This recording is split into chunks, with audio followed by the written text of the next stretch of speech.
Okay guys, I've got a really great question to answer, but before we get into that, I just wanted to let you guys know this is the last Q&A of 2021, okay?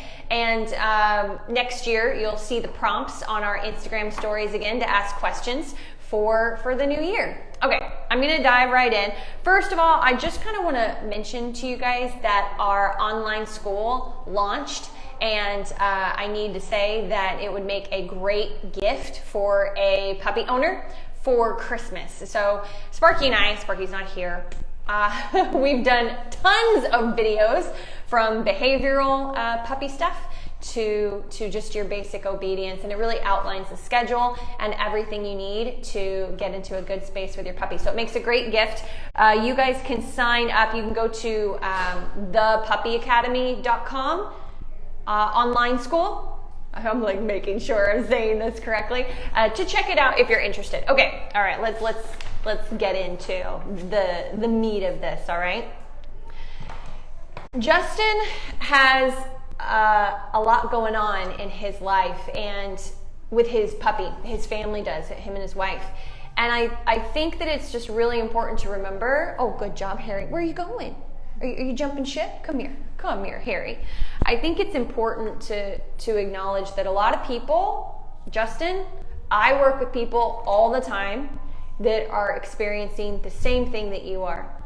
Justin has a 6-month-old doodle puppy, I believe, golden doodle, that has destroyed everything he comes into contact with.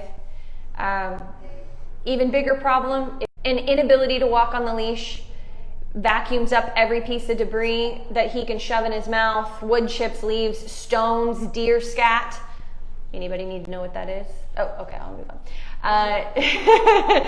To this day, he's never even pooped on the grass because he gets so distracted. Stops every few feet. We have to carry him to reboot him. He fights us terribly. We've hired trainers. One trainer said that he chews everything because there's not enough exercise, and they can't seem to get him enough exercise. I'm going to be honest with you, with a 6-month-old dog, that could be part of the problem, but it's a small part. I'll be honest. It's an important part, not having enough exercise, but it's a small part. So I'm gonna give you more to deal with, or to do with your pup. Hi, am I getting kisses now? Oh, thank you. We lost a beloved golden doodle last year, December 26th. That's tough. That's really tough. Around Christmas time, loss is 10 times harder. We used to walk for miles each day. You know, I'm not someone that just stays on my cell phone. You know, I train my dogs. I just don't see how just positive reinforcement is going to dig myself out of this hole. They've been trying. You know, you guys get the gist, right? You guys understand how much they've been trying. This dog also has chronic diarrhea. They're on a 100% hydrolyzed. You know what? They're on a special. So anyway, they're on a special diet. You get that. I'm not going to try to pronounce that again. And I've come across lots of dogs and puppies in the same boat. So I get it. You've tried a lot of treats and you've tried a lot of that stuff, and then now you're having tummy issues and you feel super stuck. I just wanted to let you guys know all of this because of how hard it's been. Full disclosure, it's just been such an intricate and incredibly frustrating this entire time. It seems like a million years ago when we got him. He's only 6 months old. Daily trauma, trying to deal with this puppy. He's stuck to me like glue, always wants to be by my side. It's just heart-wrenching. I feel so much sadness. I feel like I'm failing him on a daily basis. I admire you folks. I watch your videos. I cry watching how wonderful these little guys are on leash, talking about our dogs here.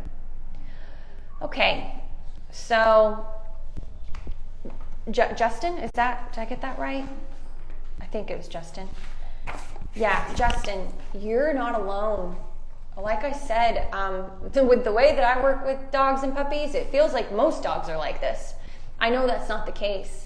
But what you're dealing with has actually been a growing problem, not just because of the pandemic, but just in the last decade, trainers have been seeing these things more and more. Genetics are changing in dogs. They're changing the accountability for how dogs are bred, things like that. Now, I'm not saying there's nothing you can do, that is far from it, but I do want you to understand that think about this rationally. You've had 2 golden doodles. One was this way and you had this life with it, and now one is this way and you've done the exact same thing that you did with your other golden doodle, and it's just not working. So there's a genetic component here. Don't be too hard on yourself. I know it's tough. We live with these dogs in our homes now, and it just changes your whole world when you have a dog that you're struggling with. All right, I'm putting little Harry away, cutie pie. Harry says Merry Christmas and Happy Holidays. Thank you, Harry. Okay, this is what I'd like to start with. Whew.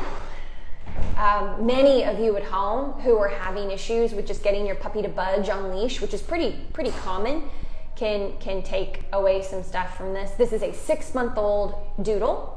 So I'm going to suggest, Justin, that you get some sort of head control. Anybody under 4 or 5 months old, don't do that without a one-on-one trainer to help you, okay? That's important. So you can take everybody can take something from the information I'm about to give, but please keep that in mind. So what I would like you to do is I'm going to assume that your dog, Justin, is a very healthy weight. If your puppy is underweight, then you can't do this for very long. But if your puppy is a healthy weight, your 6-month-old puppy, which is a young adolescent dog, what I would like you to do is in the mornings, the next morning that there is tonight, if you see this in time, tonight and in the morning, you're actually going to skip food. And we're going to create a little bit of hunger. We can't use anything high value. You know, you can't go and get a rotisserie chicken, which is honestly what I would suggest. You're on hydrolyzed, I can't say it. You're on a special type of food, a special type of protein that again, I've come across lots of times with dogs. It's very helpful in the beginning. But anyway, what you want to do is see if you can do something crazy simple to get your dog following food. And in order to do that, the dog needs to be hungry. But you can't do this for very long. No trainer, this is not training Shamu at SeaWorld. We're not doing this all the time. This is just a means to an end. And fasting can actually be good for a healthy dog. Puppies, we want consistent nutrients, which is why I'm saying just tonight and tomorrow morning, and see if by the afternoon or by tomorrow evening, which is 24 hours, which is not a big deal. If your puppy was sick or something or had diarrhea, the vet would tell you to go 24 hours anyway to clear out their system. So just don't panic, but don't go any more than that because it is a puppy. But let's hope that by doing, skipping tonight and tomorrow, I want you to do something super simple and hand feed your dog. Hopefully, the dog's not underweight and has a good appetite, and you can hand feed all of your meals for the next 30 days. By hand feed, I don't mean one kibble at a time. That would be crazy, so don't panic. But your 2 or 3 meals a day, you're doing, a whole handful. So they get several pieces of kibble at once. And I want you to do something super simple. I want you to just move around your house. And I want you to back up and engage your puppy. So let's say I had Harry in here earlier. Let's say your puppy's name is Harry. We call this a relationship exercise. So what you're going to do is you're just going to go, Harry, and you're going to back up 2-3 steps to draw your dog in and have them eat a handful of kibble. Good job, buddy. It's so simple. You reach back in, Harry, a few steps back, handful of kibble. That should be easy. He's sticking to you like glue, eating up all the kibble. That's what you want. Then you're like, Harry, come. And I know he's right there with you. That's totally fine. He doesn't have to be distracted. You are creating an association with food and muscle memory of the movement backwards, the bending over with food, and you're just creating a pattern. To create a pattern for human or dog, you're talking, several hundred repetitions and a minimum of 30 days for that habit to become easy. That's not even solidified. That's not even a new neural pathway in the brain. That's just to make the habit more easy. So that's why I say 30 days. And you're doing this all around your house. If your dog has a lot of food drive at home, you can very quickly go to the next step, which is Harry, come, and good, and put that handful of kibble on the floor. Walk away calmly, not quickly, or Harry will just follow you. Okay, I know your dog's name, not Harry, but anyway, let's pretend it is. Or Harry will follow you. So you put that on the floor, he starts eating up the kibble, and then you like stealthily walk away to give a little distance. And when he eats that last bit of kibble, you're gonna go, Harry, come! And you're gonna take a few steps back. I don't care if he's running to you 100 miles an hour. You need to either rock backwards or take a few steps backwards. That is so important because it's body language. That's their first language, and it's gonna help you. So let's say that's going great.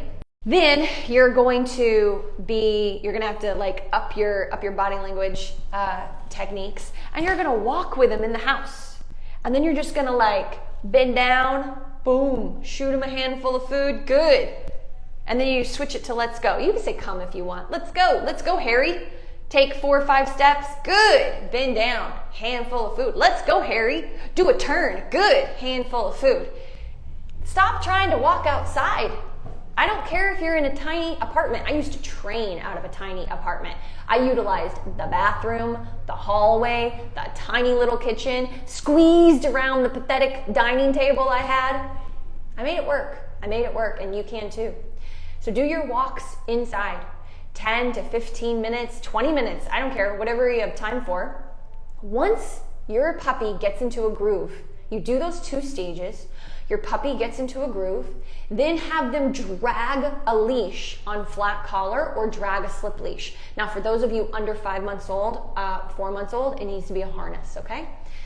You haven't even picked it up, Justin. You haven't even picked up the leash. Dragging the leash. And you get into a groove around your house. You've worked on your recall. You can drop food. You're doing let's go work and turns. Only when the dog gets into a groove do you start to add in sit. Good, 1 piece of food. My point is, don't use so much stationary obedience to try to control your dog and get them focused. Instead, utilize the free flow of movement to do turns, to do recalls, to draw your dog into you. It's a relationship we're missing. I come across some of the most dedicated owners, and with a 4 or 5 month old puppy, they'll be like, my dog knows sit, place, we're struggling a little bit on stay, down. I'm like, this is all fantastic, but what about walking or come? No, they're not able to do that. And that's just because people don't know how to use their dog's movement in their favor to counteract it. So if my dog goes out this way, puppy, come, move back. Because when you take steps towards your dog, because they've pulled forward or they're running to the corner to chew on the shoes or something, you're rewarding their decision to move forward. Just like if you're on a walk and your dog slows down and you slow down with it, even though you're about to say no, you slow down your steps. Body language is the first language, so that you're rewarding them stopping and sniffing. You follow me? When your puppy goes out ahead of you, turn or run backwards. Puppy, come, yay! And then turn and sideways food, okay? This is your life for the next 30 days. The other thing I need you doing is you have to be doing crate training. Excuse me. It's so important. Now, you said he sticks to you like glue. Harry's your dog's name, by the way. Remember Harry? Harry sticks to you like glue. And maybe crate training is too tough. Maybe there's separation anxiety. Please come back to us in the new year and let us know if that's the case. Particularly the 12th of January, I think, when I'm back. But you gotta be doing crate training to give him that downtime. I also want you, this is gonna sound crazy, but I want you to completely Not everybody has to do this. Everybody don't freak out, okay? Don't freak out. But I want you to pull affection for the next month. No holding, no petting. Here's the reason why. I need your dog to start to see you as a food resource. If I look up, I get food, not soft lovingness, which actually causes the type of stimulation which can get your dog more distracted. There is a way to use pets as reward, but I'm hoping you don't have to do that because it's 10 times harder than kibble work, than the kibble you're using, that hydrolyzed food that I can't get right. It's so much more lucrative because you can bring their eyes up and you're just doing a lot of body motion stuff. Anyway, please pull that affection. And the reason why is because it will change the way your dog views you. It's just for a month. You've already struggled so much, Justin, that I know you guys are ready to do this. So that's why I'm giving you the hard stuff to do, because I know you're ready. I know how much you're suffering and I get it. So 30 days. And everything is business-like. You are no longer a companion, an owner. You're no longer a dog owner. You're the trainer. You're me with your dog. So everything is calculated, matter of fact, business-like when you engage with your dog. Even when you praise your dog with food, like you're using food. Harry, come, good, food. Deliver food. Harry, sit, good, food. Everything is done in a calculated, business-like, matter-of-fact way. That needs to be your relationship for the next month.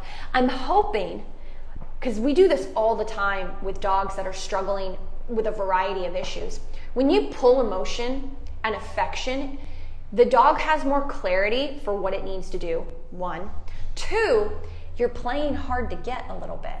And when you play hard to get, you get a little bit more focus from the dog, because you're not giving all this love and attention away for free.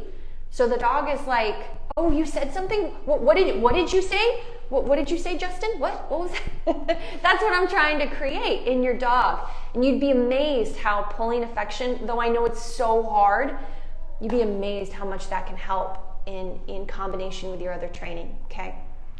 Anyway, that's what you got to start with. That's what you need to start with. I hope that you're waiting at thresholds, waiting for the food bowl, waiting to come out of crate. I want your dog, after 30 days, you're gonna start picking up that leash.